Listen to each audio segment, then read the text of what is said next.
আসসালামু আলাইকুম এভরিওয়ান। তো আমি রান্নার জন্য এই ফলটা দেখো নিয়েই নিয়েছিলাম, বাট এটার নামটা আমি কিন্তু ভুলে গেছিলাম। তোমরা কেউ জেনে থাকলে একটু বলো। তো এটা আমি যেহেতু আলু দিয়ে ভাজবো সেই জন্য কিন্তু সেরকম শেপ দিয়ে কেটে নিয়েছিলাম। এটা মাছ মাংস দুটো দিয়েই কিন্তু রান্না করা যায়। আর তারপর আমার ছোট্ট চুলাটাতে বসিয়ে দিয়েছিলাম, আর যা যা লাগে সব কিছু কিন্তু দিয়েই দিয়েছিলাম। দেন কিছুক্ষণ পর এটা হয়ে গিয়েছিলো, বাট খেতে খুব একটা ভালো ছিল না। মানে এটা কষ্ট করে ভাজাই হয়েছে, মানে আমাদের কেউই খায়নি। তো তাই ভাবলাম আরও অন্য কিছু রান্না করা যাক। তো সেই জন্য আমি ভাবলাম একটু মাংস রান্না করব। তো এখানে পেঁয়াজগুলো দিয়ে কষিয়ে নিচ্ছিলাম। দেন দেখো আমার চুলোটা থেকে কিন্তু মানে কড়াইটি একটু বেশি বড় হয়ে গিয়েছিলো, আর চুলাটা কিন্তু খুবই সুন্দরভাবে জ্বলছিল। আমার তো বেশ ভালোই লাগছিলো, সেই জন্য রান্নাটা করতে বসেছিলাম। বাট খেতে কেমন হবে জানি না, কিন্তু কালারটা খুবই সুন্দর এসেছিলো।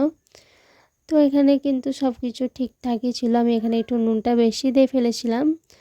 তারপর রান্না বান্না কমপ্লিট করে আমি এখানে একটা কয়েদ বেল নিয়ে নিয়েছিলাম। আমার তো কয়েদ খেতে বেশ ভালো লাগে, তোমাদের কেমন লাগে একটু জানিও। তো আজকের ভিডিওটা এই পর্যন্ত। আল্লাহ হাফিজ।